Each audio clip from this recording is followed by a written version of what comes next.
da defesa. This meeting is being recorded. Bom, então, gente, bem-vindo a todos, muito obrigado pela presença, principalmente aos membros da banca, né, que tiveram a compreensão desse contratempo no início, logo da defesa, mas vamos começar sem mais delongas. A defesa da doutoranda pós-graduanda Ellen Meira Cavalcante, que vai nos falar sobre o trabalho intitulado Validação Externa de duas escalas preditivas de quedas recorrentes em pacientes com doença de Parkinson. Esse projeto teve a minha orientação e com a orientação muito próxima de Lorena, que é egressa desse programa, né, que nos dá muito orgulho de estar participando sempre da linha de pesquisa aqui junto com a gente. Então, Ellen, pode ficar à vontade, você vai ter aí entre 30 e 50 minutos, né, para apresentar a sua dissertação, seguido da arguição pelos membros da banca. Então, fique à vontade. Peço a todos que deixam o áudio desligado, né, para a gente não ter contratempos. Obrigada. Vou abrir aqui minha apresentação.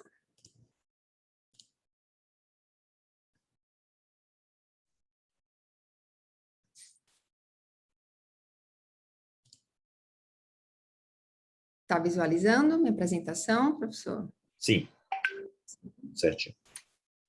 Ok.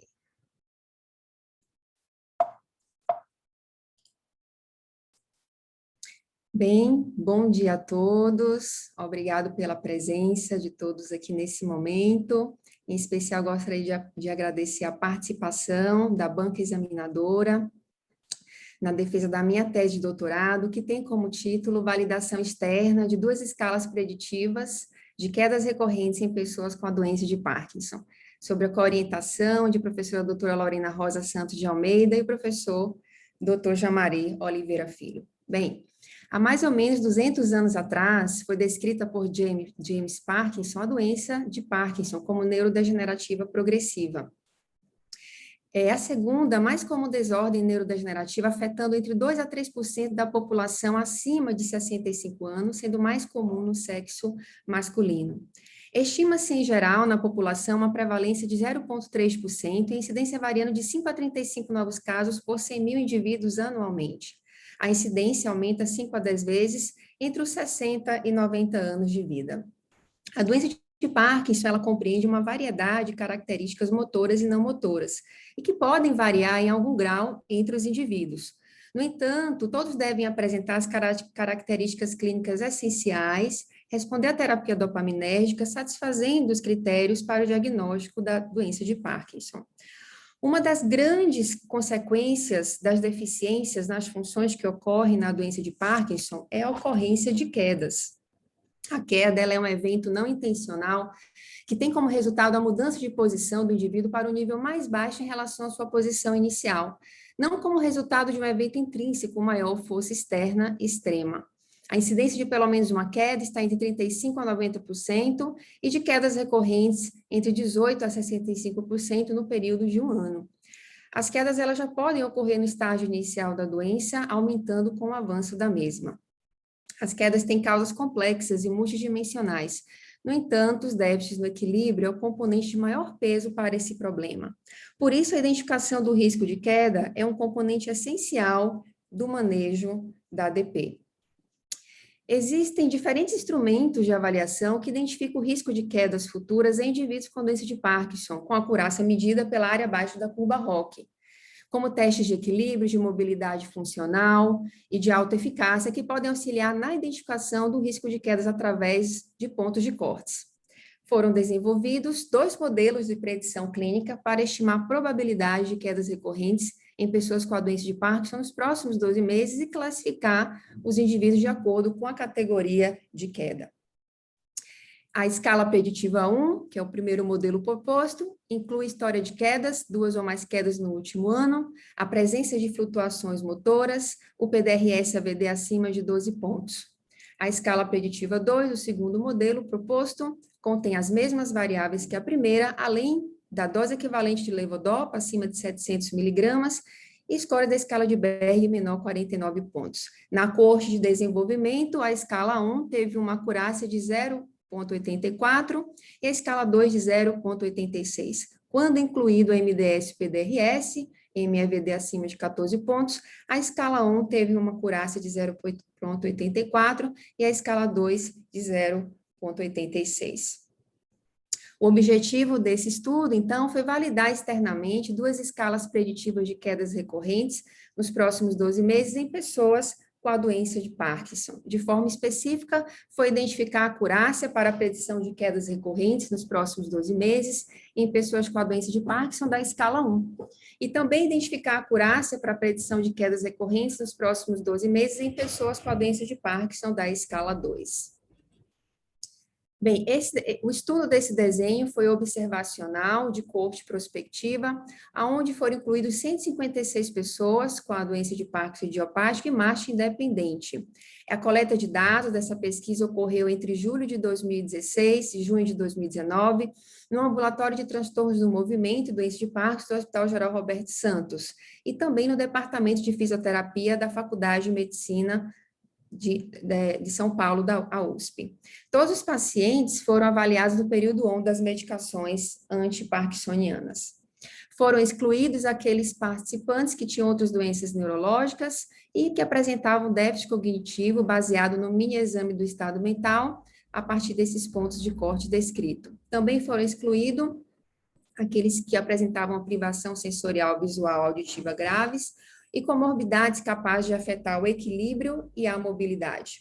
Bem, para a coleta de dados nesses participantes, utilizamos uma ficha de avaliação contendo variáveis sociodemográficas e clínicas e também algumas escalas para avaliação da gravidade da ADP, que foi ao PDRS, seção de exame motor, e a escala de RUM-IA modificada, para avaliação da incapacidade, ao PDRS-AVD, e a sua versão mais atual, a MDS, o PDRS e MEVD, seção de aspectos motores de experiências da vida diária.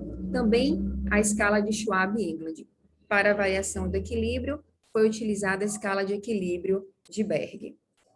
Bem, com relação aos procedimentos da coleta de dados, após os participantes aceitarem entrar na pesquisa, eles assinaram o termo de consentimento livre esclarecido, foi realizado o mini-exame do estado mental, e seguiu-se, então, aplicando as fichas e escalas que já foram previamente descritas. Após essa avaliação, foi entregue para os participantes um diário de quedas, para que, durante o período de 1 ano, eles registrassem a ocorrência de quedas recorrentes. Mensalmente foram feitas ligações telefônicas mensais para verificar o registro da ocorrência de quedas e, eventualmente, tirar alguma dúvida em relação a essas quedas. Para análise estatística dos dados coletados, utilizamos o SPSS, versão 20.0, que foi feita uma análise descritiva dos dados sociodemográficos e características clínicas, e para verificação da normalidade da distribuição desses dados, foi utilizado o teste Kolmogorov-Smirnov, e utilizado o médio desvio padrão para as variáveis contínuas com distribuição normal ou mediana e intervalo interquartil para variáveis contínuas ou com distribuição não normal e variáveis ordinais. Para a comparação entre grupos de não caidores e os caidores recorrentes, foi utilizado o t-teste ou Mann-Whitney e o teste para variáveis contínuas e o teste quadrado exato de Fischer para as variáveis categóricas. Para análise do modelo multivariado, foi utilizada a regressão logística através do método Enter, onde, na escala preditiva 1, primeiro modelo, foi incluídas as variáveis de história de quedas recorrentes no último ano, flutuações motoras e a incapacidade pelo PDRS-AVD, e também esse mesmo modelo incluindo MDS, o PDRS e MEVD. A escala preditiva 2, o segundo modelo, foram incluídas as mesmas variáveis que a anterior, acrescentando as variáveis de dose equivalente de levodopa acima de 700 miligramas, as medidas de equilíbrio, através da escala de equilíbrio de Berg, e esse mesmo modelo foi testado também, incluindo a MDS, o PDRS e MEVD, maior que 14 pontos. Em seguida, foi obtido a área abaixo da curva ROC para identificar a acurácia das escalas preditivas de quedas recorrentes, sendo a ausência de acurácia 0,5, baixa acurácia, maior que 0,5, menor ou igual a 0,7, com moderada acurácia, acima de 0,7, menor que 0,7, 0,9 e de alta acurácia, valores acima de 0,9 menor que 0,1. Para esse estudo, foi adotado um nível de significância de um P menor que 0,05. Esse estudo foi aprovado pelo Comitê de Ética em Pesquisa do Hospital Geral Roberto Santos sobre essa inscrição a seguir. Bem, para esse estudo foram avaliados inicialmente 161 indivíduos. Ao longo do segmento do período de um ano, houve uma perda de 5 participantes e no total foram incluídos nesse estudo 156 indivíduos, sendo desses 70,5% não caidores recorrentes e 29,5% caidores recorrentes. Na comparação das características demográficas, clínicas e funcionais dos indivíduos não caidores e caidores recorrentes, nesse estudo, observamos que houve uma diferença na história de queda recorrentes nos últimos 12 meses entre esses grupos, onde os caidores recorrentes apresentaram uma maior história de quedas recorrentes nos últimos 12 meses, uma maior percentual. Também houve diferença na gravidade da doença, onde os caidores recorrentes apresentaram uma maior gravidade da doença de Parkinson. Com relação ao nível de incapacidade, também houve diferença entre os grupos, onde os caidores recorrentes apresentaram um maior nível de comprometimento em relação a maior incapacidade. Em seguida, em relação à ocorrência de flutuações motoras, também houve diferença entre os grupos, onde os caidores recorrentes apresentaram maior percentual da ocorrência desses sintomas. Também houve diferença na ocorrência de congelamento da marcha, onde os caidores recorrentes apresentaram o maior percentual da ocorrência de congelamento da marcha. E, por fim, houve diferença entre os grupos em relação ao equilíbrio, aonde os caidores recorrentes tiveram um maior comprometimento do equilíbrio. As demais características, como sexo, idade, tempo da doença e dose equivalente de levodopa, quando comparados, os resultados foram semelhantes. Bem, esses achados, eles estão de acordo com outros estudos prospectivos que investigaram fatores de risco para quedas recorrentes na doença de Parkinson. E na comparação das características clínicas e funcionais entre os indivíduos caidores recorrentes desse estudo e com os da coorte de desenvolvimento, observamos que os caidores recorrentes nesse estudo apresentaram uma menor porcentagem de história de quedas recorrentes nos últimos 12 meses, na comparação com os da coorte de desenvolvimento. Também observamos que a gravidade da doença nos caidores recorrentes foi menor na comparação com os caidores recorrentes da coorte de desenvolvimento. Em relação à incapacidade, observamos que os caidores recorrentes nesse estudo apresentou uma menor incapacidade quando comparado com os da coorte de desenvolvimento.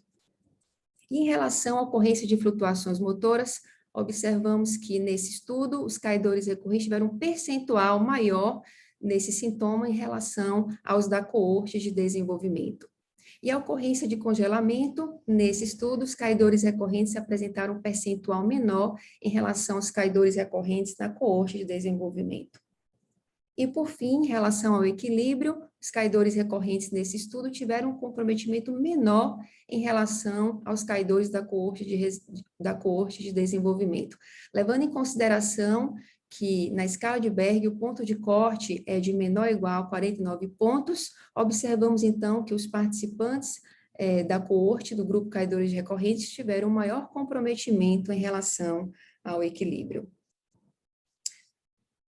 Na análise dos modelos multivariado, em relação ao primeiro modelo, encontramos que a história de quedas no último ano em flutuação motora se mostraram como preditores independentes nessa análise, e essa escala teve uma acurácia de 0,71.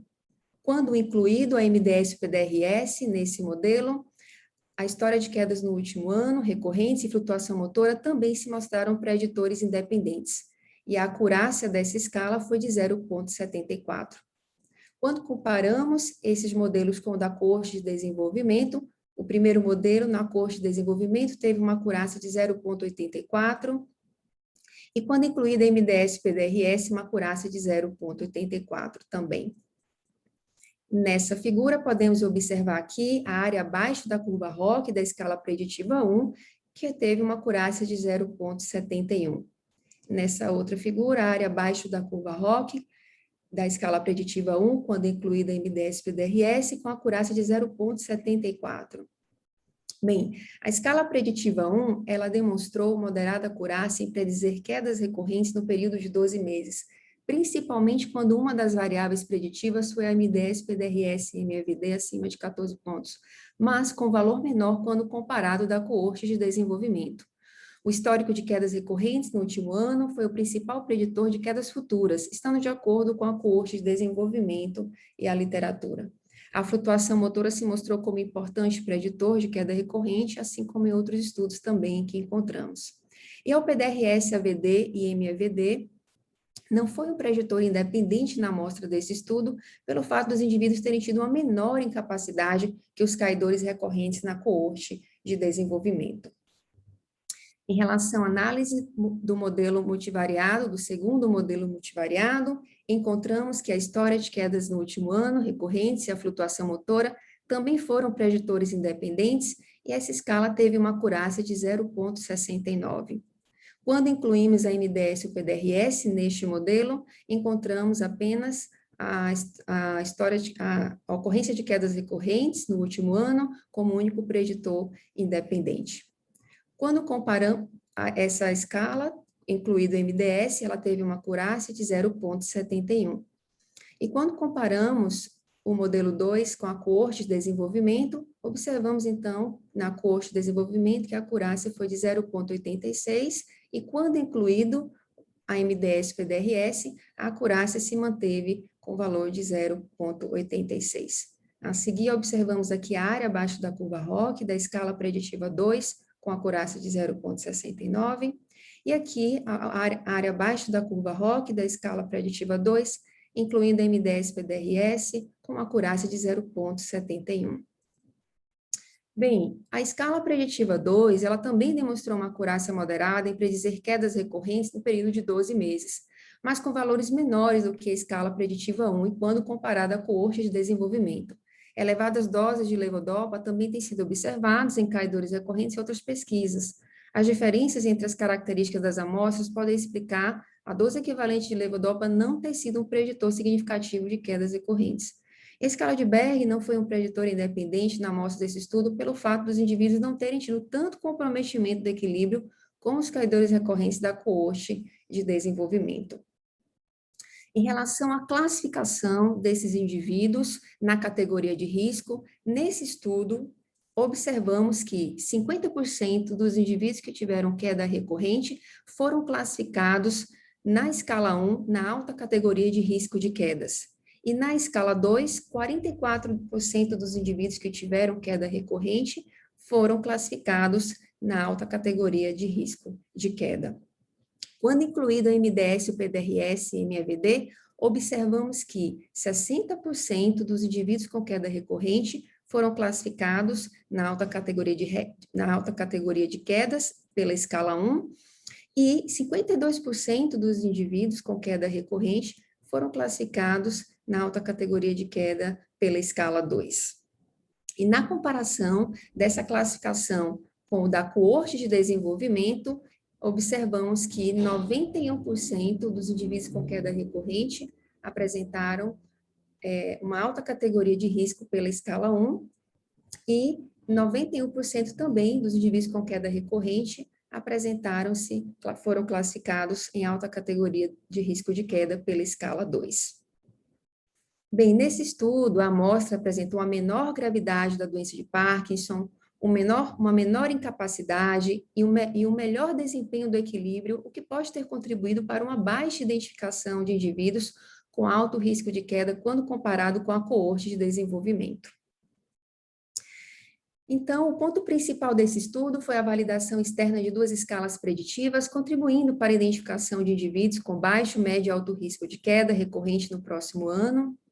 Ambas as escalas tiveram acurácia aceitável para identificar pessoas com doença de Parkinson em risco de queda recorrente no próximo ano, podendo contribuir para o encaminhamento para programas de prevenção de quedas.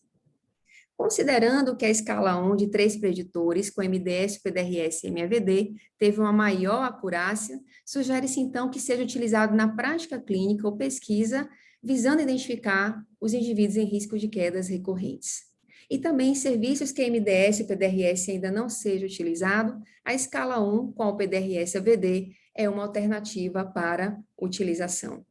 As conclusões desse estudo foram as seguintes: a escala 1, composta por 3 variáveis preditivas, teve uma acurácia moderada para predizer quedas recorrentes em pessoas com doença de Parkinson nos próximos 12 meses, e a escala 2, composta por 5 variáveis preditivas, teve uma acurácia moderada para predizer quedas recorrentes em pessoas com a doença de Parkinson nos próximos 12 meses.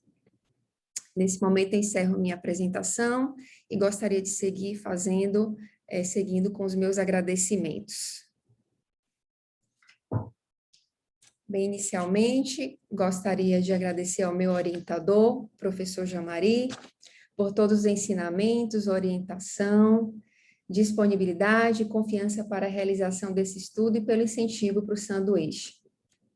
Também gostaria de agradecer à fisioterapeuta doutora Lorena Rosa de Oliveira pela condução na construção de todas as etapas da pesquisa com muita paciência, presença constante, que resultaram em mudança, sem dúvidas, no meu olhar para a pesquisa e como profissional.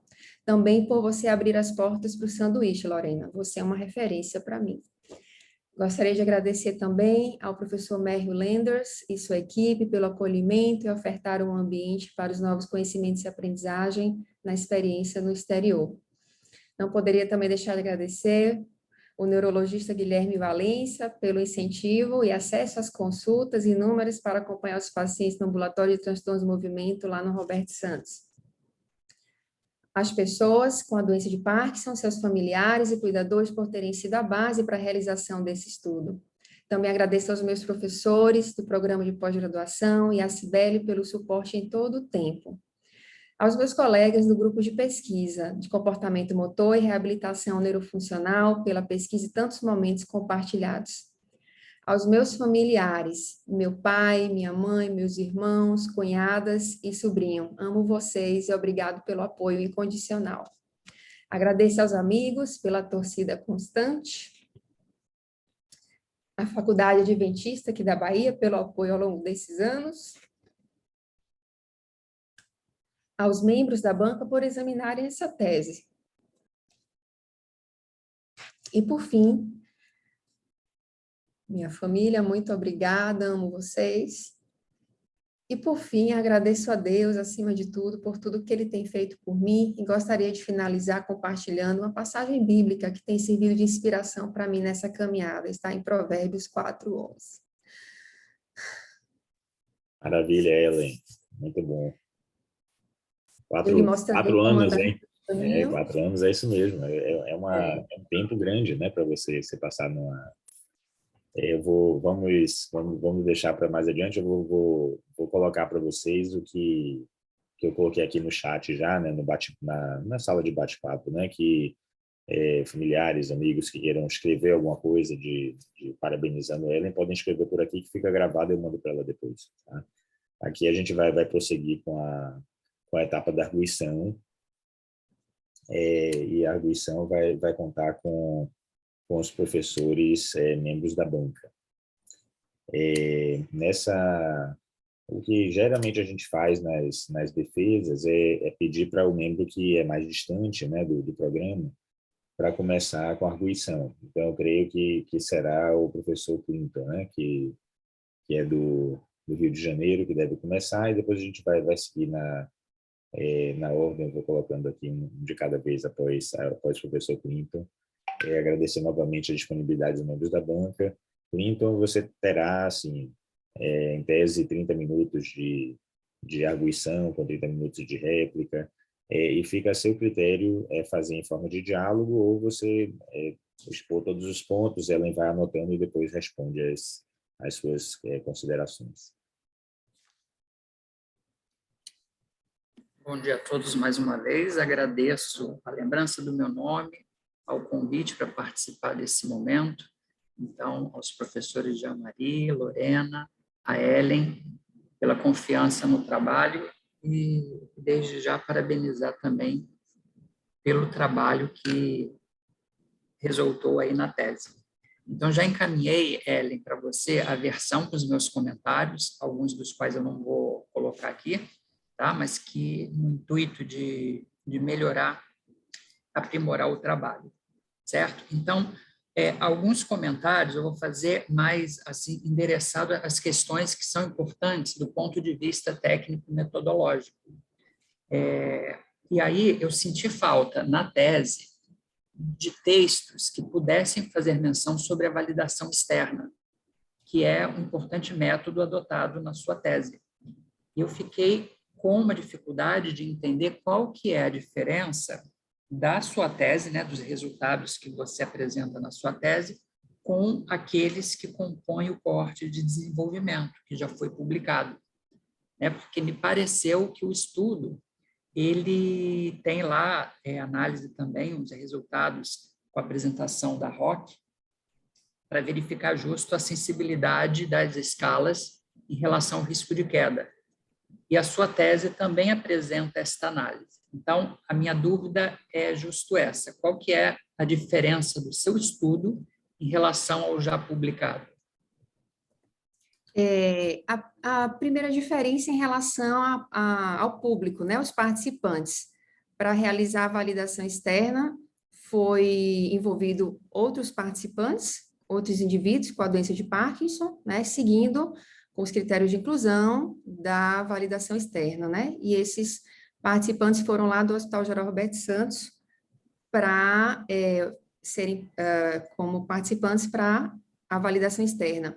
E também em relação à acurácia, que é dessas escalas, na validação externa, ela teve uma acurácia um pouquinho menor em relação às da validação interna, mas que se mantém como uma acurácia moderada.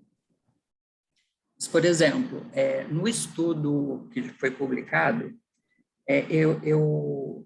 o que seria a validação externa, né? É justo algo que seja mais da vida real, da prática clínica, diferente, por exemplo, de uma validação interna, que avalia se existe validação, né, inter ou intra-avaliador, para justo se justificar, então, se esse tipo de validação representa o que acontece na prática clínica.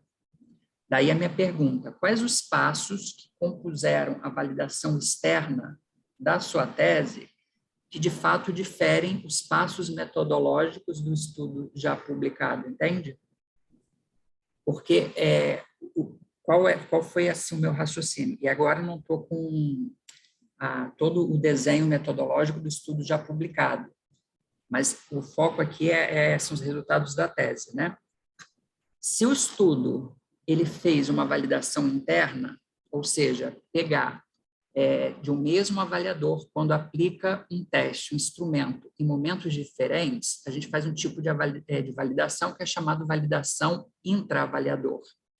Ou eu posso pegar dois avaliadores que aplicam a escala ou instrumento nos mesmos participantes para verificar se existe diferença dos resultados obtidos entre esses avaliadores, que seria uma validação inter-avaliador. Isso é um tipo de estudo, né, de propriedade de medida. E aí a validação externa, ela é justo para pegar um universo bem eclético, heterogêneo, para saber se o estudo que fez a validação, seja intra ou inter-avaliador, ela de fato vai apresentar essa sensibilidade. Daí eu queria saber, porque eu senti falta isso na tese, né? Quais os passos, os elementos que constituem uma validação externa? Porque para o leitor é difícil de ele identificar, né? O que caracteriza uma validação externa e, principalmente, o que justifica na sua tese você trazer esses elementos de validação externa que são diferentes dos métodos adotados no estudo publicado. Aí eu gostaria de ouvir um pouquinho de você sobre isso. Então, acho que eu espero ter entendido. Bem, as etapas, né, para se disponibilizar um instrumento que fique disponível na clínica para se fazer medidas na população em específico, ela passa por algumas etapas. A primeira, como você falou, né, o teste desses modelos na validação interna, para ver se estatisticamente eles apresentam dentro dos critérios, né, que é baseado na acurácia, né, os modelos estatísticos, e em seguida a repetição desse estudo na tentativa de reproduzir esses valores para verificar a possibilidade desses instrumentos serem generalizados clinicamente para a população a qual se destina. E as etapas estatísticas seguiram praticamente as mesmas. Foi feito a análise estatística dos modelos, testados modelos, incluindo os preditores, foram submetidos à avaliação da área abaixo da curva ROC, para justamente testar a acurácia dessas escalas, comparando com a escala de desenvolvimento e analisando a possibilidade delas serem, então, utilizadas na clínica de forma, né, generalizada na aplicação essas escalas na clínica com esses pacientes. E, ao mesmo tempo, que também foi, como eu falei, né, envolvida a participação de outros indivíduos, que caracteriza justamente no processo de validação externa, que não pode utilizar os mesmos da coorte interna, né? Então, esses seriam as etapas. E, com os resultados que eu apresentei aqui, né, estatisticamente, a gente percebeu, então, que a proposta dessas duas escalas, elas são aceitas através de uma acurácia moderada para serem, então, ficarem disponíveis para utilização clínica na avaliação do risco de queda desses participantes. Você menciona na tese sobre a dose equivalente de levodopa, flutuação motora, de cinesia, congelamento da marcha, né? Só que não está descrito no material e método. Eu senti falta desses elementos, né? Como foram determinados esses desfechos? Então, talvez incluir no material e métodos, para quem tiver interesse em como foi feita essas análises, isso posteriormente também fica disponível na versão final da tese. E aí, uma outra consideração, também acho que valeria colocar os passos da validação externa e aí verificar, por exemplo, o COSMIN, que é uma diretriz que orienta a execução de estudos de validação, né? Também explicitar, né, a principal diferença entre a coorte de desenvolvimento, que também fiquei na dúvida, né? Você menciona nos resultados, mas isso não está em material e métodos. Né, de onde vem essa população ou esses dados. Então, acho que vale a pena referenciar isso para o leitor entender de onde que vêm os resultados apresentados, né? Em relação a esse estudo, o senhor fala ou do... Da coorte de desenvolvimento, né? Porque não está claro de onde que vem essa informação, entende?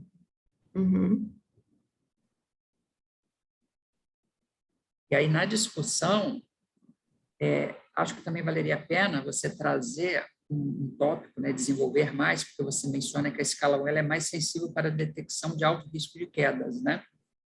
Mas de você explorar, e aí eu gostaria de ouvir de você, o porquê que a escala 1 ela foi mais sensível, né? Quais os elementos que essa escala apresenta que torna ela mais sensível, né? Ou quais são as variáveis que tornaram sensibilidade maior na escala 1 e menor quando comparado com a escala 2, né?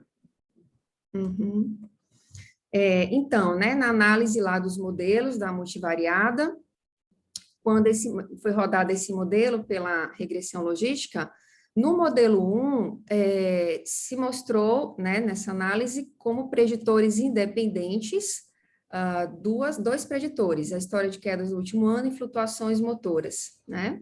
E aí, quando a gente incluiu no modelo 1 a medida da MDS-PDRS, esses preditores também se mantiveram como preditores independentes, e teve também um valor maior de predição em relação ao MDS-PDRS comparado com a PDRS-AVD na escala 1.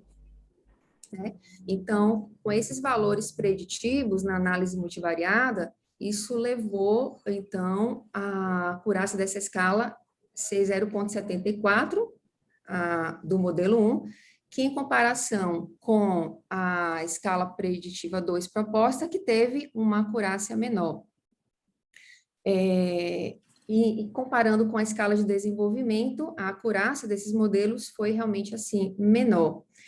A conclusão em relação a essa questão das variáveis preditivas é que, possivelmente, assim, a gente... deixa eu só colocar aqui na discussão que eu coloquei. O fato da gente observar que os participantes, no meu estudo, tiveram um comprometimento, um nível de capacidade menor, né? Tiveram um uso de uma menor dose equivalente de levodopa, né? Isso pode ter interferido na análise do modelo multivariado, a escala também, o score de equilíbrio de Berg também, o comprometimento dos participantes na minha pesquisa foram menor em relação ao curso de desenvolvimento. Isso a gente acredita que, de fato, pode ter contribuído para a acurácia dessas escalas serem menor. Mas, em comparando o modelo 1 com o modelo 2, a escala 1, incluindo a MDS-PDRS, na análise multivariada, ela mostrou ainda assim ter uma acurácia melhor em relação às demais. O que seria a sugestiva, né, a escala para ser utilizada na clínica com esses pacientes, podendo identificar o risco de queda. Essa seria a escala proposta sugerindo. Ok. E em relação bom, eu não vou aqui me estender por conta do tempo também dos demais colegas, mas valeria a pena você desenvolver mais essa ideia na discussão de tentar identificar o fenômeno, né? Por que a escala 1, então, de fato, ela é mais sensível, não só do ponto de vista da estatística, mas do ponto de vista da estrutura ou dos componentes que constituem a escala 1, né? E aí, uma sugestão para finalizar aqui a minha arguição, em relação à conclusão, que seria interessante você endereçar para a conclusão respostas às perguntas. Por exemplo, qual a mensagem clínica sobre a melhor escala a ser adotada na prática clínica? A validade externa reforça ou refuta os resultados em estudos clínicos? Ou a validade interna das escalas, se é que houve validação interna da escala?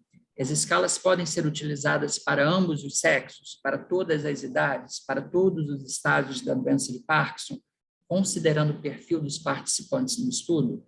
Então, eu penso que ter isso na conclusão facilita o desfecho, né, da pessoa entender até onde o seu estudo ele consegue abranger, tendo em vista que, quando você apresenta as tabelas, a gente consegue identificar, por exemplo, que não foi em toda a extensão de pacientes do RANEAR.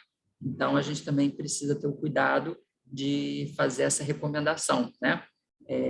Porque não alcançou em todos os estágios, portanto, a gente não pode indicar as escalas para todos os estágios. A questão também de idade. Então, verificar essas perguntas para fazer uma conclusão mais direcionada para essa recomendação prática, uma vez que a validação externa tem essa proposta, né, de verificar na prática clínica como ela sem aí estudos muito controlados, como essas escalas, esses instrumentos de avaliação, eles se comportam, ok? E agradecer, então, mais uma vez, parabenizar a Ellen e agradecer a todos, a Lorena, ao professor Jamari e a própria Ellen pelo convite. Muito obrigado. Obrigada, professor. Nós que agradecemos. Então, vou chamar a professora Cristiane Maria Carvalho Costa Dias, né? Eu peço desculpas para o professor Clinton, não terminei não lendo sua titulação, né? Que o senhor é doutor em Ciências Morfológicas pela UFRJ e é professor associado 3 da UFRJ também. A professora Cristiane, então, terá o mesmo tempo, né, de arguição do professor Clinton. A professora Cristiane é doutora em Medicina e Saúde pela Escola Baiana de Medicina e Saúde Pública. Professora Cristiane, fique à vontade. Bom dia a todos e a todas. Primeiro, agradecer o convite em nome de Ellen, de professor Diamari, professora Lorena, do próprio programa da UFBA, e dizer que é com grande alegria, né, estar aqui discutindo um tema tão relevante para a população da doença de Parkinson. E eu aproveito essa oportunidade também para falar que eu reitero as considerações do professor Clinton, e eu vou estar falando das mesmas questões, mas talvez em outro lugar. Só um momento. Então, primeiro, parabenizo a doutoranda e os orientadores pelo desenvolvimento da pesquisa na área de neurologia. Destaco a originalidade e a relevância do avanço da pesquisa na validação externa das escalas preditivas de queda recorrente em pessoas com doença de Parkinson. É uma pesquisa original, desenvolvida por este grupo, e que dá uma continuidade do que já foi feito lá atrás por este mesmo grupo. E aí eu já começo essa discussão, que na leitura deste manuscrito, eu fiquei também com a mesma questão do professor Clinton, no momento do desenvolvimento, quando você faz essa referência. E aí o que eu pensei, analisando a sua tese, que na introdução, tanto no resumo, quanto na introdução, você traz as especificidades das duas escalas.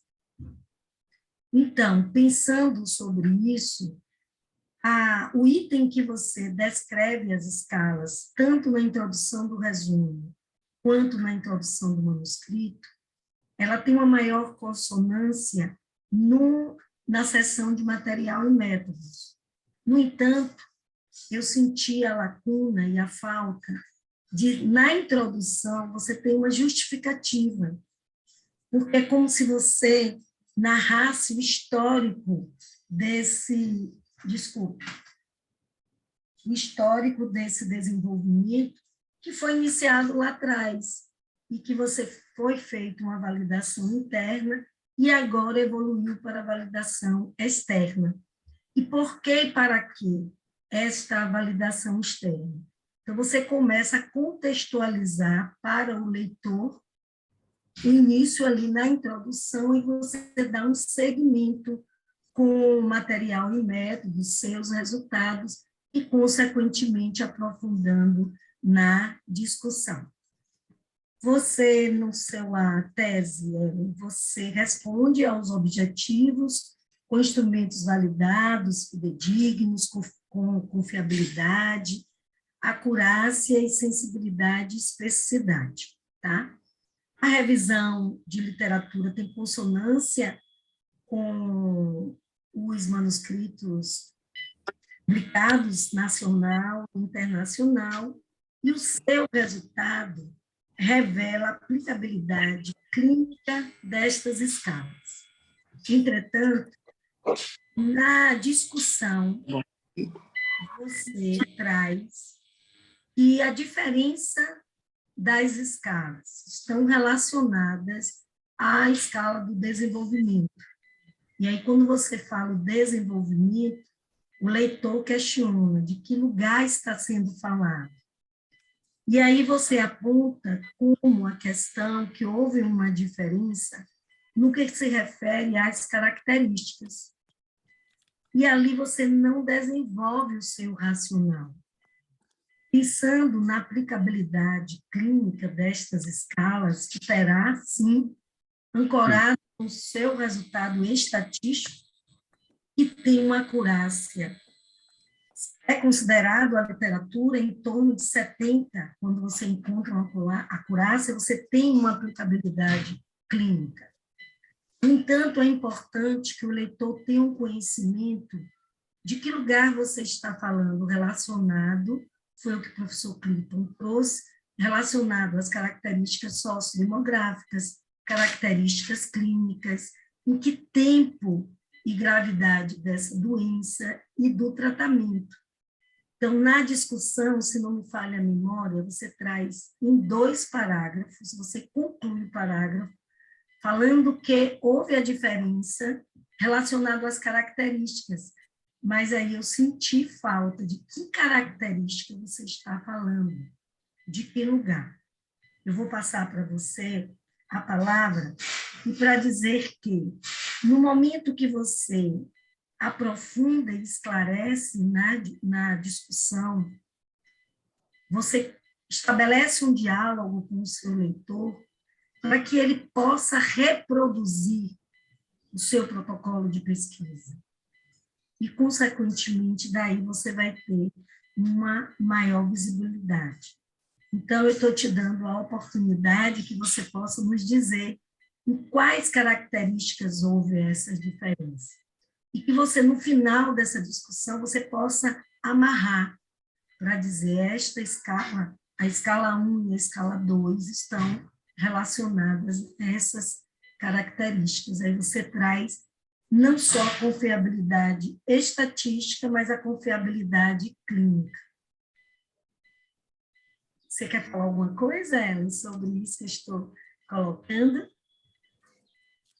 Eu não acho bastante interessante, ótimas observações, e acho que talvez fique melhor organizado, mais detalhado essas questões que explicam melhor a questão do porquê, né, a diferença na acurácia dessas escalas, relacionadas a essas diferenças, quais, né, características, quais diferenças. Apesar que eu descrevi algumas dessas, né, relacionadas especificamente aos modelos, que justamente nos fez concluir que essas diferenças nas características em específico, né, para análise dos modelos, né, com relação ao nível de incapacidade no meu estudo, né, os caidores recorrentes tiveram um menor nível de capacidade quando comparado lá aos caidores recorrentes da coorte de desenvolvimento. A gravidade da doença, no meu estudo, foi menor em relação aos da coorte de desenvolvimento. A avaliação do equilíbrio, os meus participantes tiveram um menor comprometimento com relação aos participantes da coorte de desenvolvimento. Então, essas principais características entre esses participantes da coorte, do meu estudo, da coorte de desenvolvimento, foi o que eu descrevi lá, explicando, possivelmente, o que pode ter interferido essas variáveis não terem contribuído terem sido, assim, preditores, né, melhores preditores, e melhorar a acurácia da escala que estava sendo validada externamente. Eu vou melhorar essa explicação, né? Como a senhora está sugerindo. Perfeito, Ellen. Para mim está claro.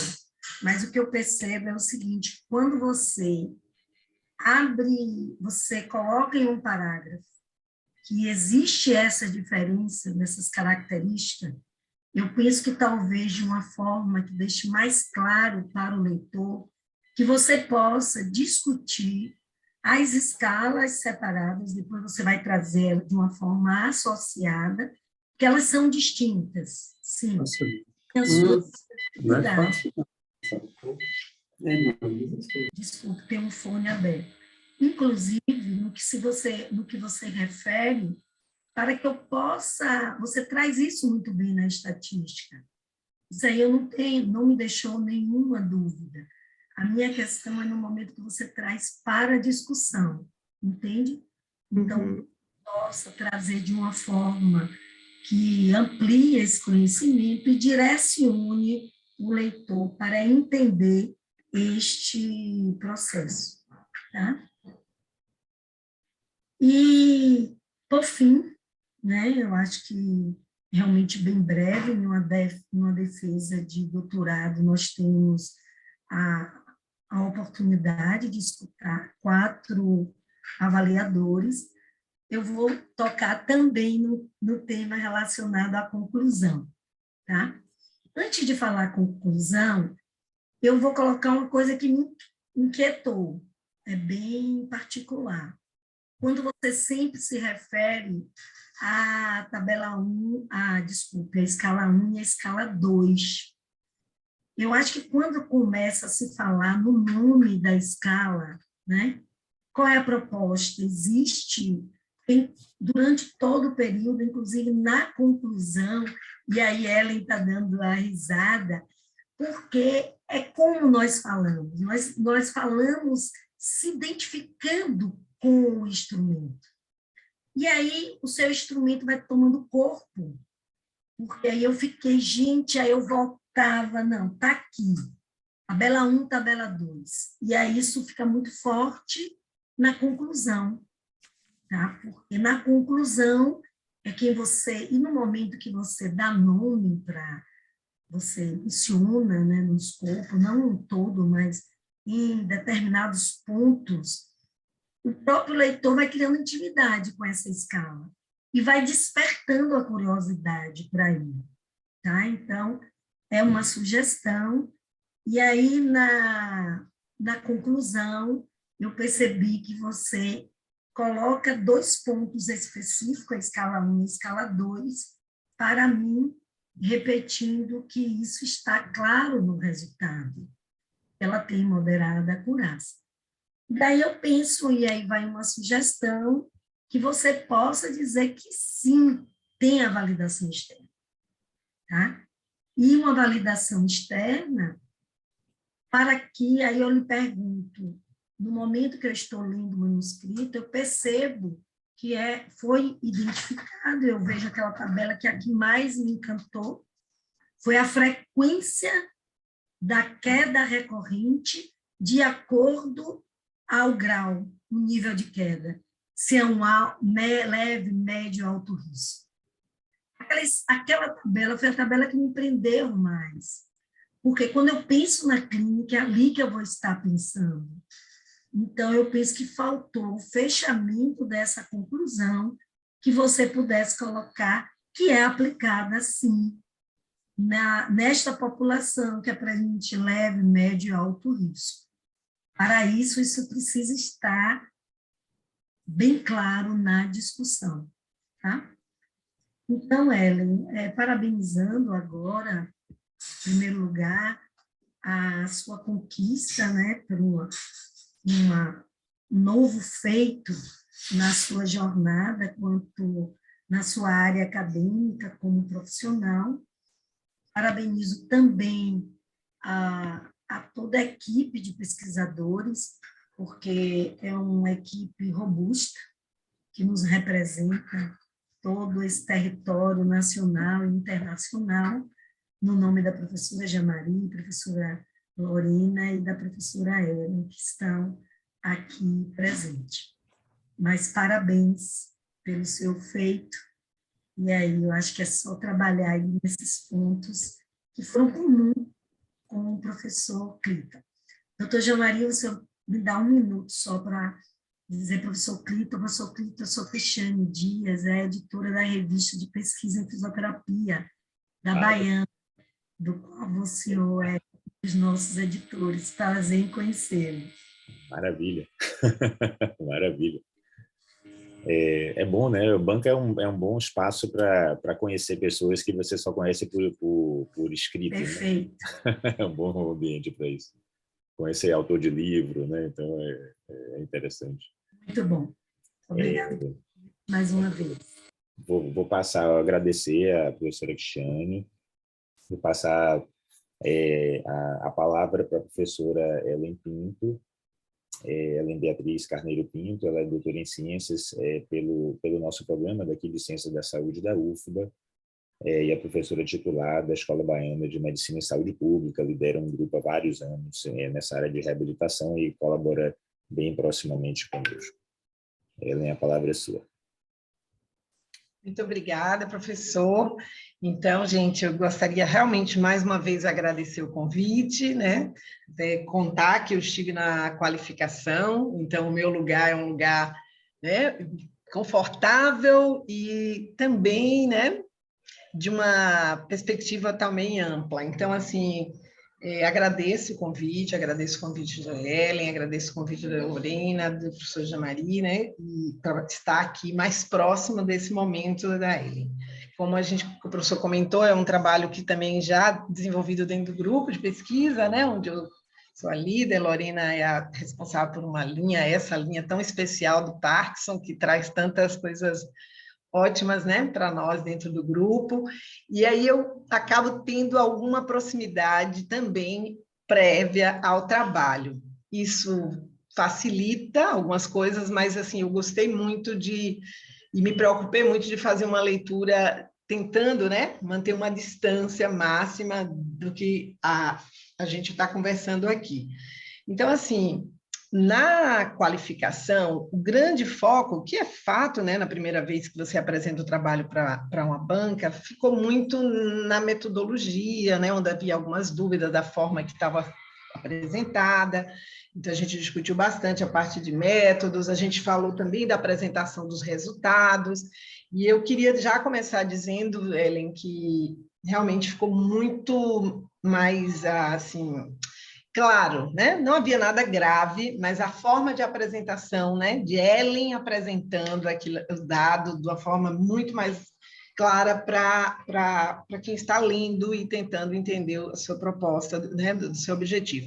Concordo com o professor Clinton que alguns detalhes em métodos podem ser muito mais, sabe, esclarecidos, porque, assim, é essa preocupação que eu tenho, essa coorte de desenvolvimento que eu conheço bem, né, de produção da professora Lorena, parece claro para todos nós, mas nós estamos falando para pessoas, né, que não necessariamente viveram esse processo junto.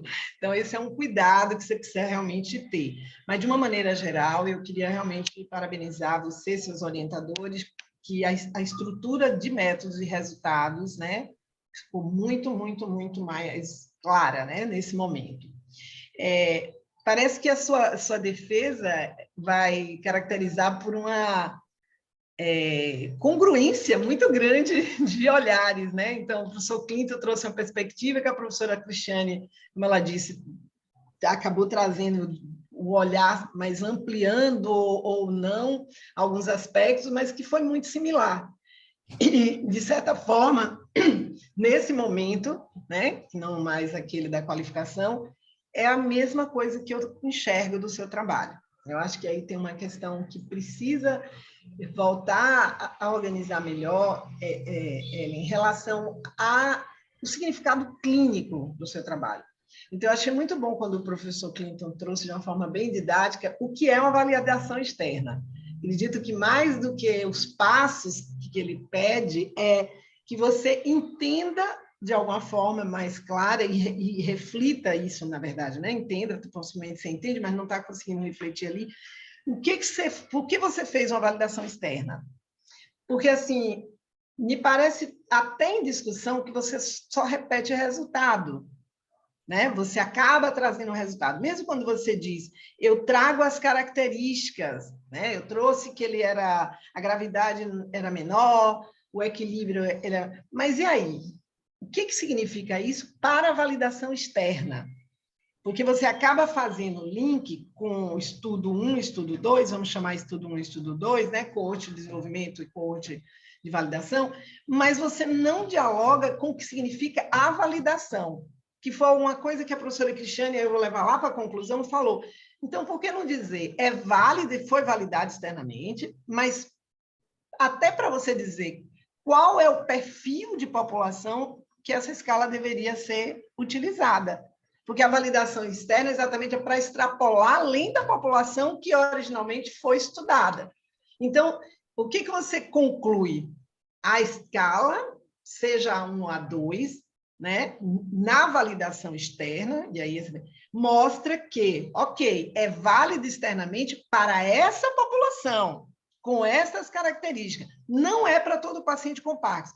Então, assim, você cumpre uma coisa muito importante que o professor Clinton já levantou lá, de quais são os passos, que você não aplicou os instrumentos numa população igual, ou seja, você aplicou numa população que não foi a mesma do estudo. Então, esse espaço está tudo certinho. Você teve o cuidado, né? Eu estou falando você, seus orientadores, de ter uma coleta, inclusive, em outro ambiente socioeconômico, que por mais que você diga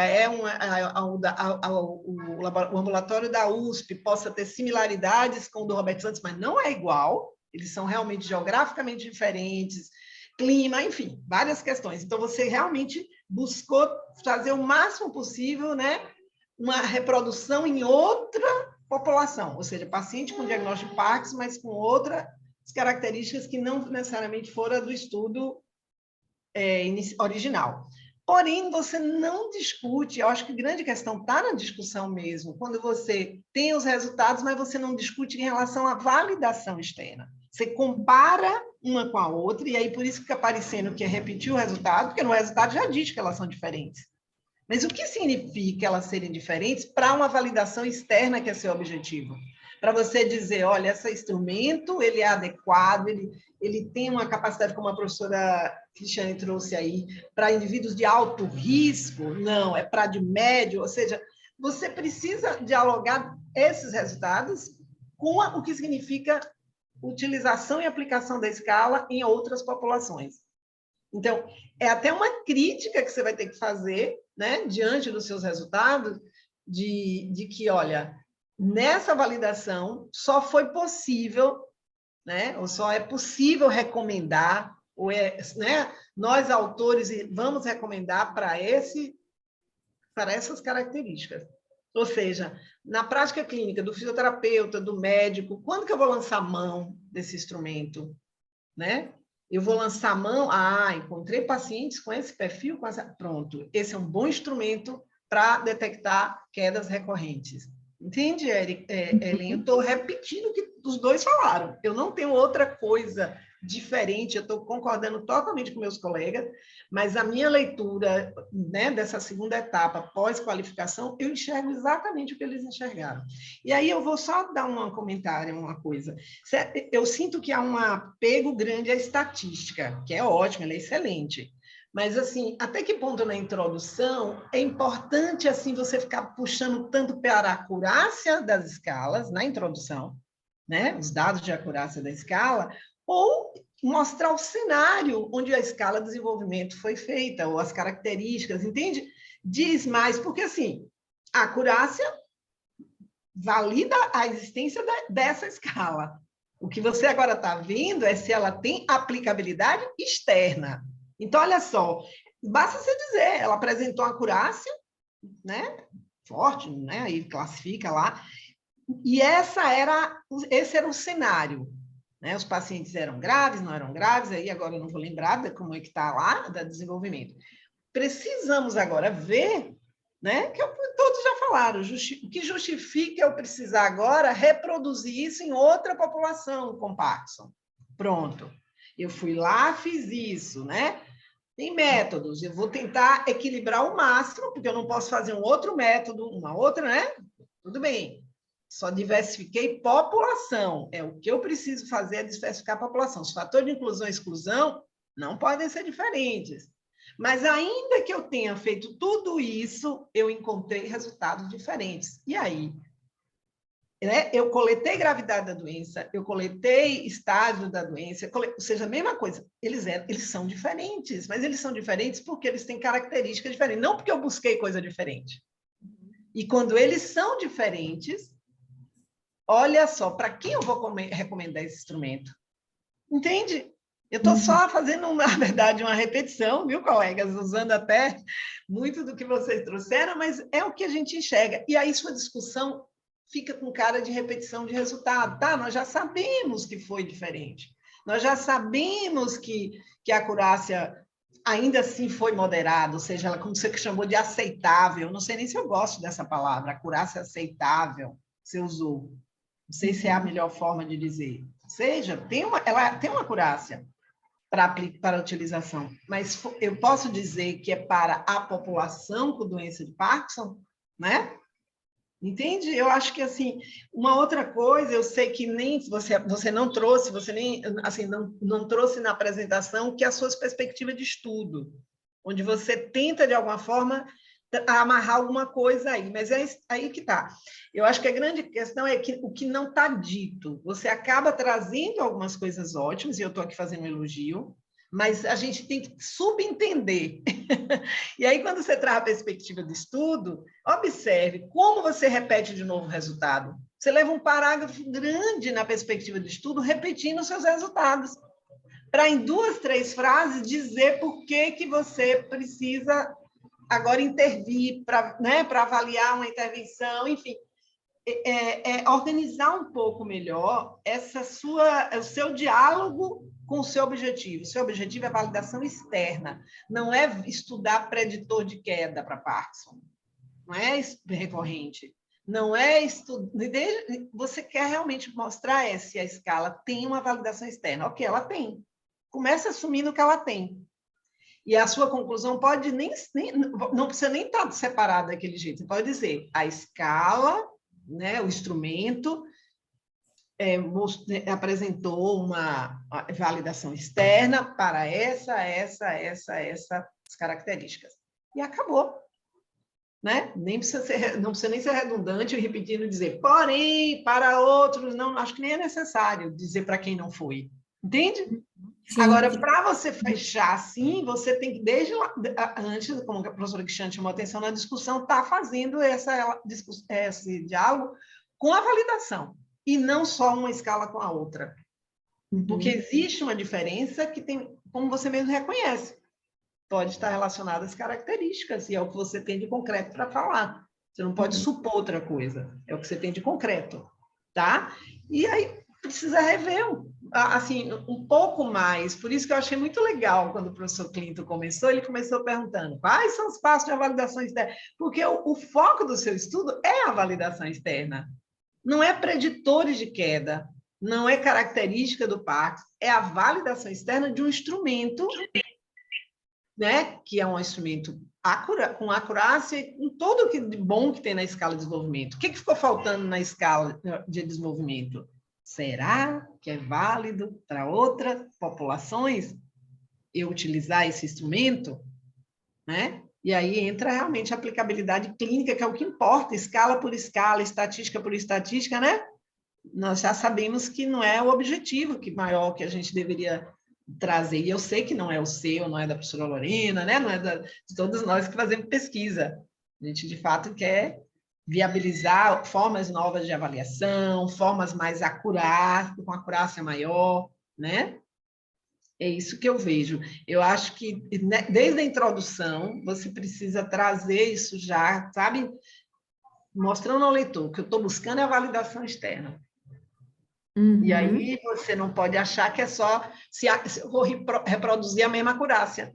O que seria válido se fosse pensado só na acurácia? Ah, porque a acurácia teria que ser igual ou superior?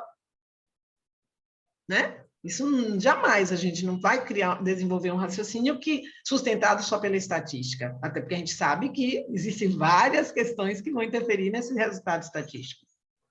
Então, não se trata de dizer que foi, né, o valor foi maior, menor, até porque continuou dentro do que você chamou de uma acurácia aceitável. Né? Se for pensar, se não é isso? Você quer me falar alguma coisa, Érica? Ellen? É porque, de fato, a gente acabou, né, arredondando, indo para a mesma direção. Então... Não, eu só tenho que agradecer, porque são pontos de vista que, às vezes, a gente fica até um pouco com uma limitação de sair fora do seu trabalho para tentar identificar esse movimento, né? Se ele está realmente claro e fazendo sentido para quem está lendo, né?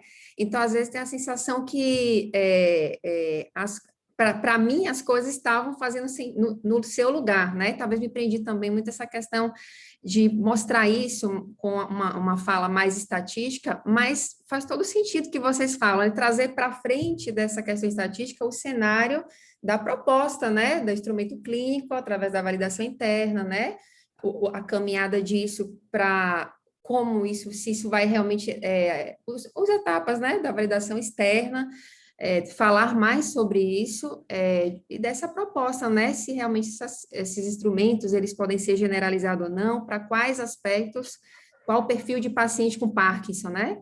Então, acho que faz todo sentido. E agora, né, a ficha vai agora caindo melhor para melhor organizar isso aí, porque acho que são detalhes que, às vezes, até a gente que está muito dentro envolvido, tem dificuldade de perceber. Então, super válido, só agradeço.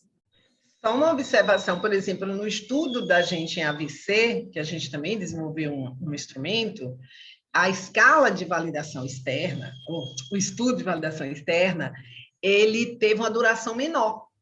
No meu estudo original, ele durou 2 anos. Lógico que eu estou falando de AVC que não cai igual a Parkinson. Queda em Parkinson em 1 mês, né? Já é um número de queda, se eu pensar em número de queda. E na escala de validação, a gente fez um segmento só de 1 ano. Então, esse é um aspecto, inclusive, que tem que se ver em relação ao número de queda. É algo, e você entende, só para te chamar a atenção, como, né, algumas questões, inclusive, que vão além do que o professor Clinton falou também, que é importante.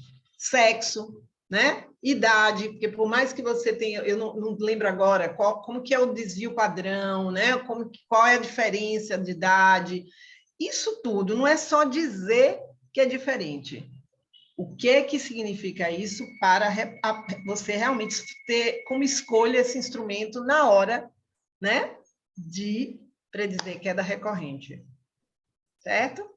E aí eu finalizo, gente, assim, estou me colocando à disposição para qualquer questionamento aqui, seu de volta, a Érica, a professora Lorena, a professora Jamari, mas assim, eu não iria para outro lugar, porque eu acho que é esse o lugar que a gente, né, todos 3 enxergamos até o momento aí no trabalho, e ele é bem importante, pensando na defesa da aplicabilidade clínica, né, da validação externa, que é o que a gente está buscando. Só rindo um pouco agora com a história de que Cristiane falou assim, Ellen riu quando ela falou do nome da escala. Concordo, esse filho precisa ser batizado, Lorena sabe disso, ela batizou os 2, mas ela falta batizar ainda esse filho aí dela, né, Lore? A gente sofreu também, né, professor, para batizar a escala de AVC, né? A escala de predição de queda em AVC, foi também muito sofrido, às vezes dar um nome ao instrumento não é fácil, mas só para reforçar que eu também faço coro à urgência desse batismo. Por favor, você já está aí cheia de padrinhos e madrinhas, né, Guilherme? Tem vários padrinhos e tem várias madrinhas. Batiza esse filho, porque facilitaria muito a gente não ficar aqui em desenvolvimento, né? E validação. A gente precisa dar um nome, tá? Mas muito obrigada, um prazer em ler um trabalho que eu sei, né, da seriedade dos que estão envolvidos, bastidores, né, dessa construção, da professora Lorena, da professora Jamari, junto com você, Ellen, e fico muito feliz em estar aqui. E essa oportunidade, primeiro, de estar com o professor Clinton, conhecemos, né, de outros lugares, a professora Cristiane já é uma parceira, sou Guilherme, mas Clinton, muito bom estar aqui com você, escutar você também, foi muito bom. Maravilha. Obrigada. Muito obrigado, professora Ellen. Eu vou passar a palavra, vou deixar para Claro comentar sobre cada um dos pontos aqui quando eu tiver na minha vez. Eu vou passar a palavra para o professor Guilherme Teixeira Valença, que é doutor em Ciências da Saúde pelo nosso programa, né? Aqui ele fez o mestrado e doutorado também aqui na UFBA, e atualmente é professor adjunto da Escola Baiana de Medicina e Saúde Pública e é o coordenador, né, do principal centro aqui em Salvador que avalia pacientes com distúrbio de movimento, lá inicialmente foi no CREAS e atualmente no Hospital Geral Roberto Santos. Então, é uma pessoa muito querida e gabaritada, né, para dar uma visão complementar à visão dos demais professores, que é como a gente geralmente escolhe as bancas, né? Todas visões muito importantes, mas bem complementares umas das outras, né? Fique à vontade, Guilherme. Ok, bom dia a todos, obrigado aí pelo convite, assim, caiu um pouco de paraquedas, mas eu vou tentar. Bom, de qualquer forma, eu acho que os colegas da banca já praticamente esgotaram as críticas, de fato. as críticas todas muito pertinentes. Eu gostaria inicialmente de parabenizar, obviamente, Ellen, parabenizar a Lorena. Eu testemunhei o esforço delas aqui na coleta de dados aqui. Fico muito feliz pelo público ser pacientes com doença de Parkinson, que é a minha maior paixão, é aquilo que mais me move em transtorno do movimento, de fato, os doenças neurodegenerativos. Mas eu faço coro, assim, em questões pontuais, assim. Eu vou acrescentar muito pouco do ponto de vista clínico, vou talvez citar um ou dois exemplos só para instigar ela, talvez a revisar. Ela vai ter essa oportunidade, né, de revisar o trabalho dela. Eu vou só corroborar com críticas, foram muito bem. A parte metodológica, o professor Clinton, ele esgotou, de fato. Eu faço coro também as críticas dele em relação à questão metodológica. Não dá a questão do DEL mesmo, assim, que é uma coisa que, para a gente que trabalha com doença de Parkinson, tem muita droga. Então, acho que é importante isso ser destrinchado de fato, eu tenho que trazer, porque existem diferentes maneiras de se fazer esse cálculo, então é importante trazer qual a fonte e como foi feito esse cálculo. Só um pequeno exemplo do ponto de vista clínico. Isso tem implicações porque, por exemplo, nos resultados não houve o DEL, a dose equivalente ao levodopa, não foi preditor, por exemplo. Mas a gente sabe da sua íntima associação com discinesias. E discinesia é uma coisa que sempre povoou a nossa cabeça, a Lorena sabe disso, sempre povoou a nossa cabeça como um elemento indutor de discinesias e, consequentemente, aumento o risco de queda. Então, é uma coisa extremamente importante do ponto de vista clínico. Eu fiquei muito satisfeito de ter citado as flutuações motoras. Eu faço coro mais uma vez com a professora Cristiane, que ela fala em relação ao racional. Eu acho que se perdeu uma oportunidade grande de fazer uma descrição, trazer um racional mais robusto para o trabalho.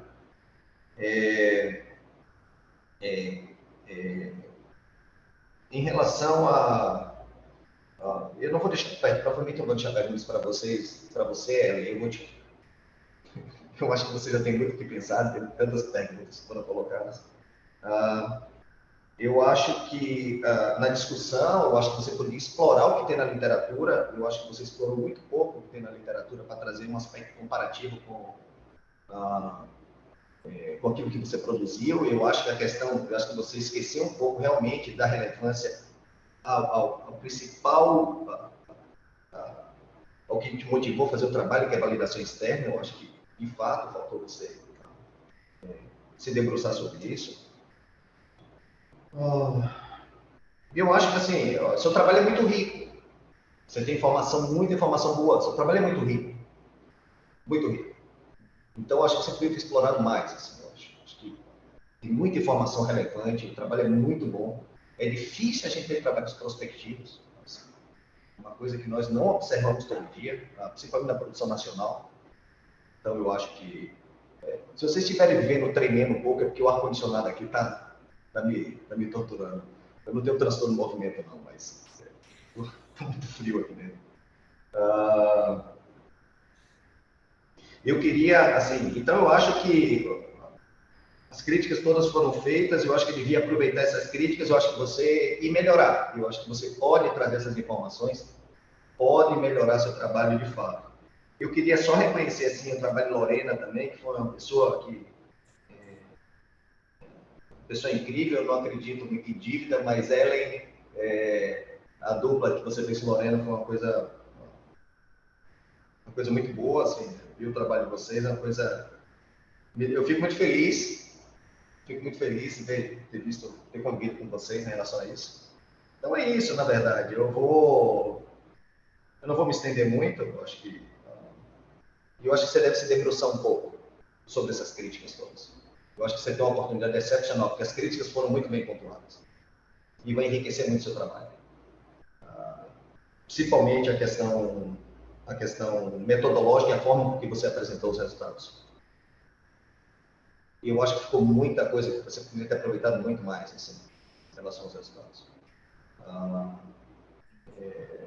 Eu acho que Ellen falou corretamente, assim, não é só fator de risco, não é só nada, você tem que falar, não é só dizer que uma escala é diferente da outra. Isso foi pontuado também por professora Cristiane, professor Clínio, eu acho que você tem que defender o principal elemento do seu trabalho, que é a validação externa. Então, eu agradeço, de certa forma, agradeço o convite. Eu espero que Pedro esteja bem, porque isso não é uma coisa habitual dele. Eu estou muito preocupado com isso. E agradecer Jamari, meu amigo e meu ex-orientador, companheiro de militância na área da neurologia. E agradecer a todos aí pela atenção. E parabéns, Ellen, e parabéns, Lorena. Acho que parabéns também vai para você. Se ele quiser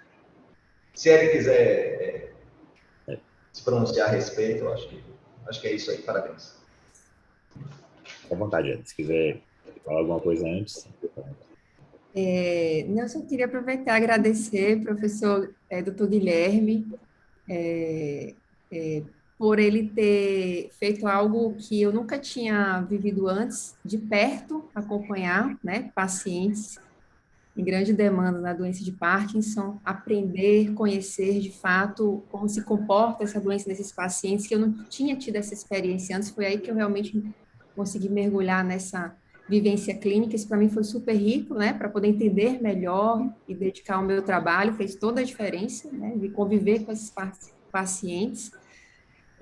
E, com certeza, assim, agradecer a essas críticas, porque são pontos de vista que eu tive limitação de perceber, né, ao longo do desenvolvimento do trabalho, e vejo que realmente vai ser necessário e importante acrescentar essas sugestões, né? A gente acaba ficando dentro, né, de um raciocínio e tem essa dificuldade de fora fazer a própria crítica de ver talvez o que precisa melhorar e melhor ser mais claro, né, na descrição da tese.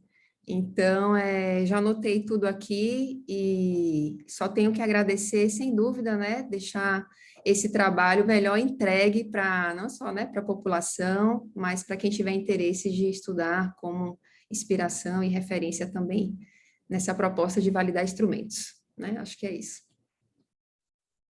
Maravilha. Muito obrigado, Ellen. Muito obrigado, Guilherme, e os demais membros da banca também.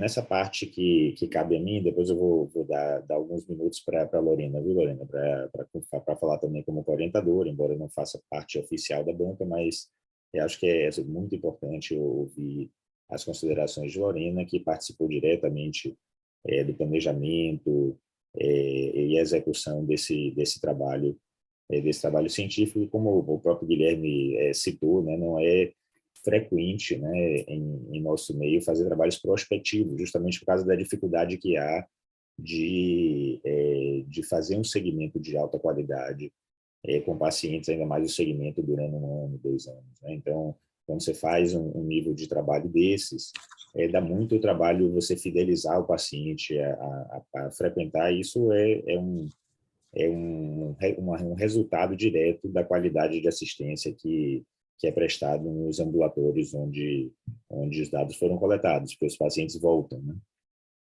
Então, isso realmente torna o trabalho mais forte. Se bem que vocês puderam perceber que foram 5 pacientes só perdidos, né? No decorrer do tempo do estudo. Isso é realmente algo que é difícil de acontecer mesmo em países desenvolvidos, assim, se ter tão pouca perda no estudo observacional.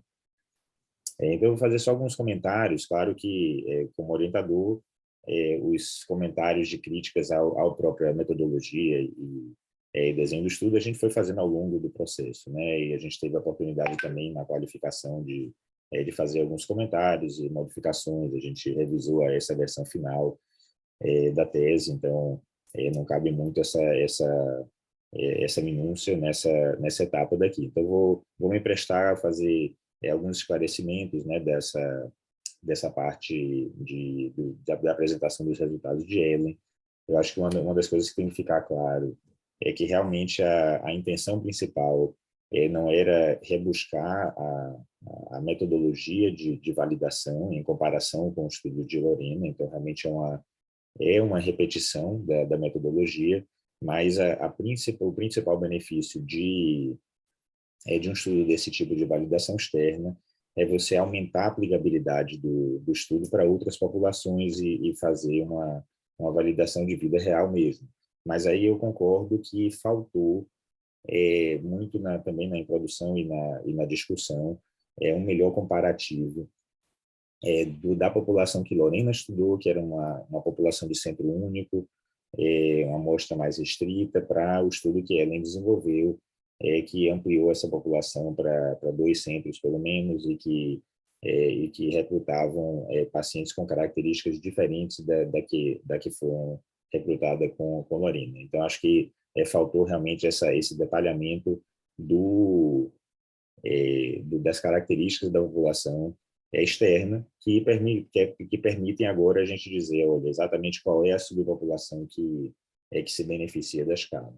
E a minha visão pessoal assim é que a escala realmente é mais aplicável para estágios iniciais da doença de Parkinson, né? Então os estágios RUN-A mais precoces são mais beneficiados, e ainda assim isso é importante, né? Porque os estágios mais avançados da doença de Parkinson, tipicamente a família já abraça mais e o paciente naturalmente toma um cuidado muito maior, né? Porque ele está muito limitado do ponto de vista motor.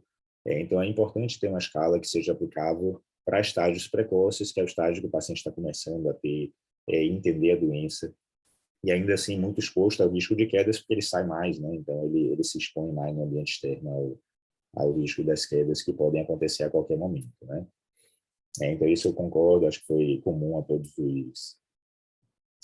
os avaliadores, né? Uma das questões que acho que o professor Clinton se debruçou foi por que o modelo 1 foi melhor do que o modelo 2, né? E acho que tem 2 aspectos aí para a gente denotar. O primeiro é que, apesar de numericamente realmente ser melhor do que o modelo 2, se a gente for fazer qualquer teste ali, a diferença de poucos pontos não vai fazer diferença. Então, a gente, no máximo, pode dizer que são iguais, né? E aí, a indicação principal de usar a escala 1 em relação à escala 2 é porque a escala 1 é mais simples, só tem 3 itens, enquanto que a escala 2 tem 5 itens. Mas se a gente tiver um olhar, assim, quanto a mais rigorosamente, assim, dizer, será que esses pontos podem ter um motivo para uma diferença clínica? Talvez o fato de incluir o DEL, né? Porque o DEL é uma variável que varia mais com o tempo, né? Digamos, o fato da pessoa ser um caidor recorrente ou não vai mudar com o tempo, porque ele já era recorrente agora e ele vai continuar sendo um caidor recorrente o resto da vida dele, né? Pela determinação do histórico de caidor recorrente. Mas o DEL varia muito, né? Cada consulta você pode mudar a dose da medicação, você pode trocar droga, você pode... Então, como ela é uma variável mais que varia mais ao longo do tempo, muito provavelmente o DEL que você colhe naquele momento não vai representar o que continuou sendo DEL ao longo do tempo, dos 2 anos que o paciente foi acompanhado. Então, isso talvez reduza a confiabilidade do acréscimo do DEL como um preditor de quedas. Então, esse talvez seja um dado importante, né? A gente, na qualificação, passou a tarefa para Ellen, para Lorena, para pensar num nome para a escala. Acho que nos 45 minutos do segundo tempo eu mandei uma sugestão para a Lorena. Não sei se ela gostou, mas a gente sugeriu a escala REF, né? Que seria o R é de recorrência, né? F das flutuações motoras e I de incapacidade, que são os 3 itens da escala que estão na escala sugerida, né? Então, a escala REF incluiria isso tudo. É uma sugestão, talvez, para colocar na publicação, porque se não tiver na publicação, as pessoas não vão acostumar com o nome. Então, isso é super importante, assim, se você quer que sua escala seja divulgada, incrivelmente o nome é um dos itens mais importantes para você entender como é que é a escala. E aí, colocar algumas escalas têm essa característica, né? Os itens da escala estão no próprio nome da escala, então isso ajuda a pessoa a lembrar quais são os itens. Talvez seja uma solução interessante, né? E aí, no mais, agradecer, assim, acho que eu tenho um comentário para fazer sobre Ellen, que me surpreendeu, né, durante o período de doutoramento dela, que foi o grau de iniciativa buscando esse doutoramento sanduíche, né, que foi uma boa surpresa, uma grata surpresa. Eu diria que a maioria dos pós-graduandos desiste do processo quando vê a burocracia que é envolvida em conseguir o contato, e todo o diálogo com o grupo externo, né, com o grupo lá dos Estados Unidos, foi feito a partir do diálogo com Ellen e Lorena. Não foi um contato prévio, não era um grupo que a gente tinha um contato prévio, então total mérito de Ellen. Ela topou o pacote, né, topou ir para os Estados Unidos numa época que a pandemia trazia uma série de incertezas, né, para a gente, né, e fez realmente um trabalho magnífico enquanto ela estava lá, né, tem alguns artigos aí que estão na fila de produção e que certamente vão sair publicações fantásticas durante esse período aí do doutoramento dela, né? Então, agradecer a Ellen por ter sido uma orientanda sensacional, e aí, enfim, não precisa responder essas coisas, porque acho que foram mais comentários de resposta para os demais membros da banca, mas realmente agradecer que quando a gente tem um orientando assim que tem esse tipo de iniciativa, traz orgulho, né, para o programa da pós-graduação e para o orientador também. Obrigada. Então, nada. Então, eu vou passar a palavra para a professora Lorena, né, que foi co-orientadora desse projeto, e aí depois a gente sai com a banca para fazer as considerações finais. Bom, primeiro eu queria agradecer também a presença da banca, né, o professor Clinton, a Cris, a Ellen, a Guilherme, que se não caiu de paraquedas, né, Guilherme, por mais que tenha sido de última hora, mas seu nome foi muito bem pensado como suplente, então não vinha com essa, tá? E agradecer a Guilherme também, assim, pela oportunidade, né, que ele dá para a gente de poder vivenciar no ambulatório, assim, as meninas que vêm para a pesquisa, a gente sempre pede para poder acompanhar alguns atendimentos, justamente para mergulhar mesmo nesse universo, né, da doença de Parkinson. E, assim, uma coisa que eu sempre falo é que eu não consigo dissociar a clínica da pesquisa, então eu faço questão que elas consigam vivenciar isso, né, tanto a parte clínica, médica, quanto a parte da fisioterapia mesmo, para que elas consigam amarrar, né, o porquê que a gente está estudando as coisas. E então, Ellen, você tem uma missão aí que é, em 1 mês ou 2 meses, entender o porquê que você está validando a mente, né? Acho que você me vê perguntando para 100% dos pacientes com Parkinson se tiveram quedas, o que é uma queda, e acho que você sabe a importância disso, né? Assim, acho que são o quê? 5 anos ou 6 anos de acompanhamento lá no ambulatório, né? Que você entrou antes de fazer a seleção do doutorado, né? A gente sempre tem feito isso, né, de Maria, de inserir os alunos antes de inserir no programa formalmente, justamente para ter mais tempo para fazer uma coleta de dados, para investir no sanduíche, né? Então, fazer essas coisas assim de forma mais tranquila. E agradecer a professora Jamari também pela oportunidade, né, assim, essa parceria que a gente faz. Eu não sou vinculada formalmente ao programa da UFBA, mas a gente tem essa parceria de fazer esses estudos, né, tanto do mestrado quanto do doutorado. Então, assim, alguns comentários, só realmente uma coisa que a gente cobra muito é o segmento bem feito, né, porque a gente sabe que um paciente que a gente não consegue identificar a queda ou identifica a queda de forma errada, isso interfere bastante nos resultados que a gente tem. Então, isso é uma coisa que a gente garante, assim, que as meninas fazem isso, né, de forma regular, liga uma vez, não consegue, a gente fica no pé, ligou de novo, tentou quantas vezes, tem que ligar, tem que buscar, ver o dia que o paciente está marcado no ambulatório para tentar falar com ele aqui. Então é uma coisa que a gente fica muito atenta e cobra muito isso daí delas, né? E perturba a Guilherme também, tal paciente está aí, a gente precisa falar com esse paciente, manda para cá. Então, assim, a gente tentar fechar, né, de todos os lados, que a gente consiga o acesso a esse indivíduo, né? E, então, assim, eu acho que em termos metodológicos, assim, da realização da coorte mesmo, eu acho que é uma coisa que a gente consegue saber, né, que realmente o passo a passo, o dever de casa a gente fez, e aí, estou falando isso porque assim, a gente encontrou resultados, então, assim, uma população muito diferente da outra, né? Então, assim, uma população com a gravidade menor, funcionalmente melhor do que a amostra que eu avaliei.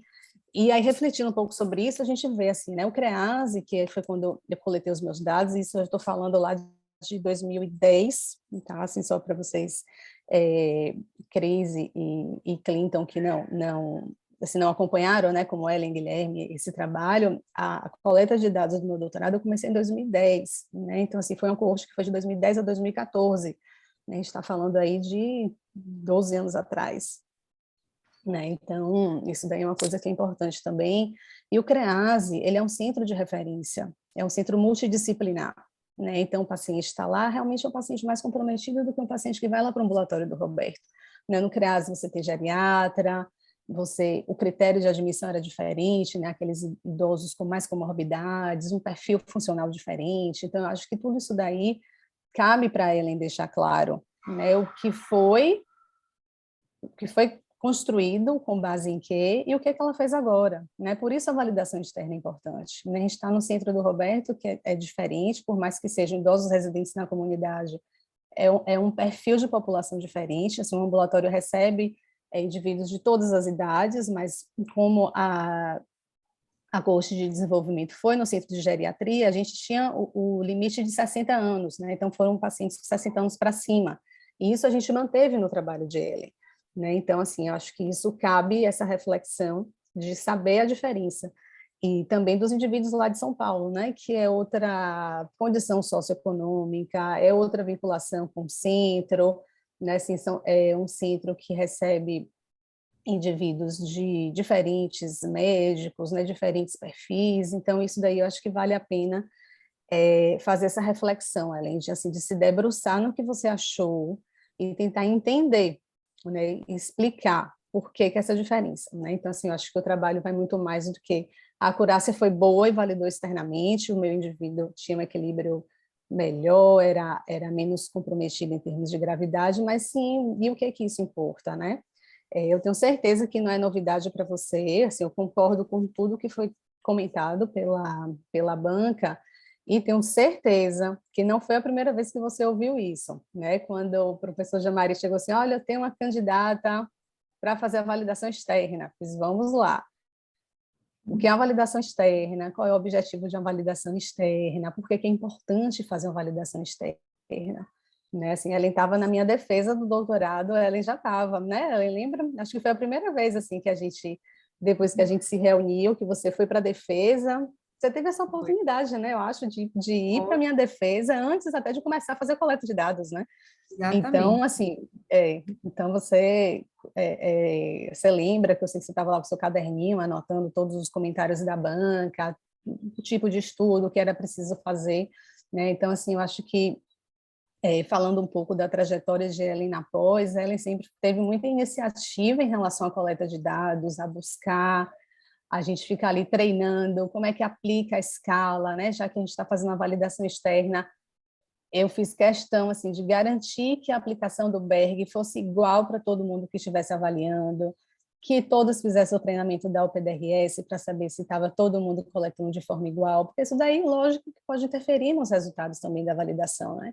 Então, isso é uma coisa que eu fui e continuo sendo muito chata em relação a essa parte clínica. Às vezes as meninas estavam avaliando perto, eu já ouvi uma coisa, já ia lá e já pontuava, né? Ellen sabe disso, né? Porque vivenciou isso, então a gente treina muito essa parte. E, então, assim, Ellen sempre teve todo o cuidado, assim, na coleta de dados, de ter certeza que estava fazendo o correto, que estava avaliando da mesma forma, justamente por ela saber da importância da validação externa, né? Ela sabe que a gente tinha que garantir a mesma avaliação para todo mundo, com o rigor que foi feito no meu estudo, para que a gente conseguisse saber se as escalas poderiam ser validadas externamente ou não, né? Então, assim, hoje a gente chega com bons resultados, e eu acho que Ellen precisa refletir um pouquinho mais sobre os resultados, né, sobre os achados. Então, assim, a gente discutiu bastante isso, e eu acho que cabe ainda uma reflexão maior, Helen, com todos os comentários que você ouviu aqui hoje,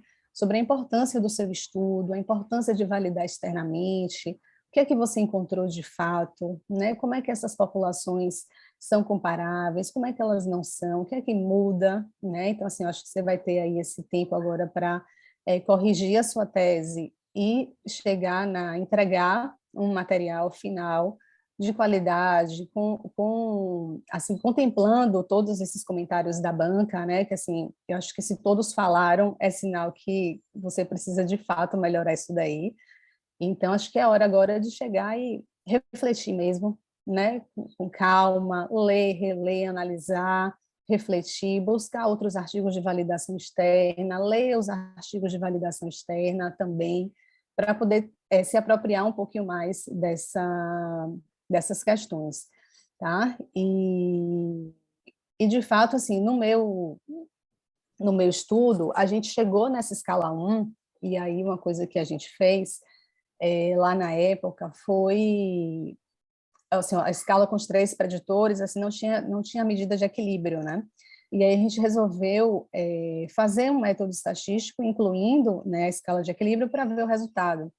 E aí a gente encontrou, na época, que não teve tanta diferença entre uma e outra, mas Jean-Marie sempre pontuou, mas o equilíbrio é um importante fator a ser considerado, então vamos ver se na validação externa a gente acha alguma diferença. Então, não achamos, né? Então, o que eu comentei com a Ellen é que, assim, os indivíduos tinham um equilíbrio melhor, né? O ponto de corte, os meus caidores tiveram uma média de 45 pontos na Berg, os delas de 51, né? Então, assim, é muito diferente, né? E quando a gente vai para uma escala que o fator de risco é ter um Berg menor de 48 ou 49 pontos, a maioria dela não chegou nesse nível de pontuação, né? Então, isso é um ponto a ser considerado e a ser discutido de forma mais clara qual é o impacto que isso pode ter, né? Então, assim, eu concordo que talvez as 2 escalas não tenham diferença em termos estatísticos, mas clinicamente elas diferem muito, né? Porque você vai para uma medida de 3, em que se eu perguntar se o indivíduo teve queda ou não, se ele tem flutuação motora ou não, e ele mesmo pode preencher, né, a escala de incapacidade ou o cuidador enquanto está esperando a consulta.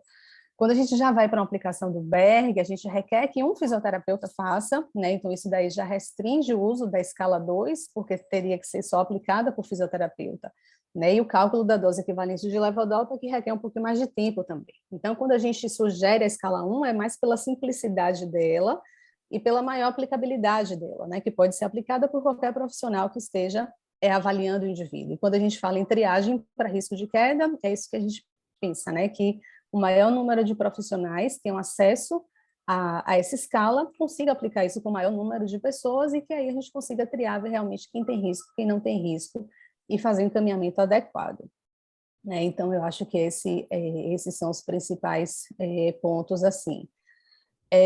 Sobre o nome das escalas, está em processo. A Jean-Marie mandou a sugestão. Eu fiquei pensando só em acrescentar alguma coisa relacionada a Parkinson no nome da escala, para deixar claro que a escala é específica, né, para Parkinson, mas aí a gente ainda tem muito que conversar sobre isso. O Guilherme também pediu a opinião dele, então fiquem à vontade aí para poder dar sugestões, e aí a gente vai pensando. E só para finalizar, assim, realmente eu concordo com o Jean-Marie quando ele fala da força de vontade de Ellen de ir para a sanduíche, né? Ellen não teve apoio de agência de fomento para poder fazer, né? Ela conseguiu ir com a bolsa que ela recebe pela pós regularmente, né? Não uma bolsa específica para fazer o sanduíche, mas ela desde o início sinalizou que queria fazer, então a gente fez contato lá com o professor Mary, que a gente sabe que tem uma linha de pesquisa similar, né, que gosta muito de estudar essa parte de alta eficácia, de queda, de congelamento, e aí recebeu a proposta assim, de braços abertos, né, fez de tudo para que desse certo, né, ajustamos o cronograma várias vezes.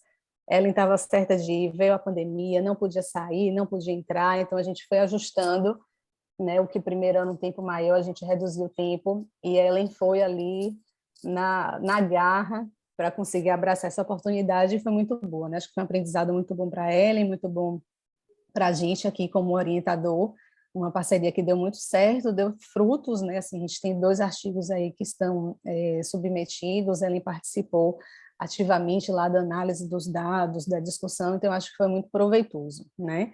Então, eu queria parabenizar ele também por essa trajetória e dizer que não acabou, né? Ainda falta você fazer esses ajustes importantíssimos da tese e construir o artigo relacionado à tese, né? Você tem os artigos relacionados ao sanduíche, mas você só se livra da gente quando você conseguir publicar o seu artigo sobre a validação externa, tá? Então, ainda tem muito trabalho pela frente e parabéns pela conquista.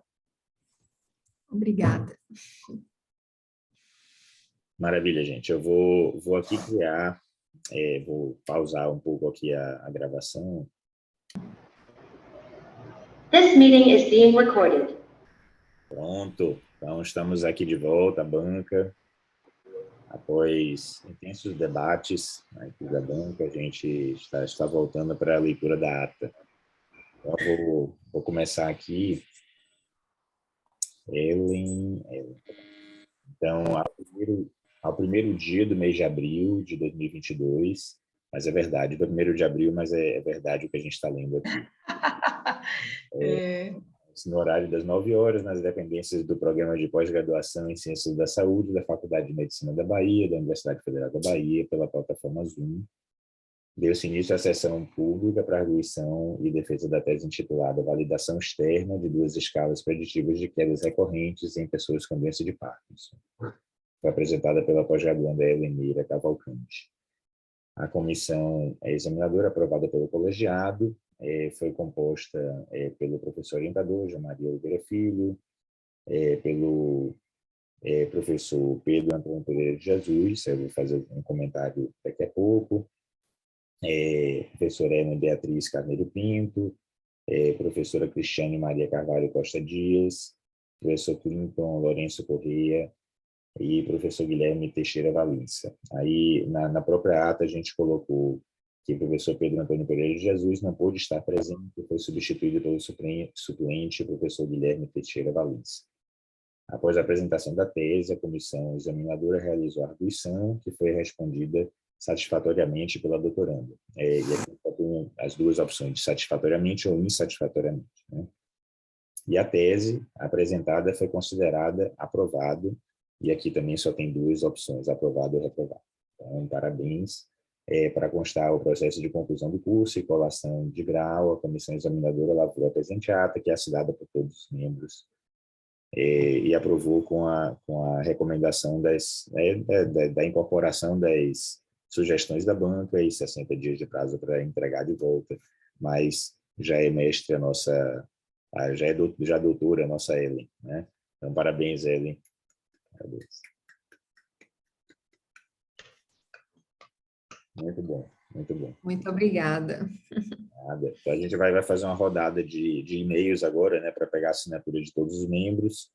Os membros também da banca se comprometeram a mandar para a gente as fichas de avaliação, e aí a gente completa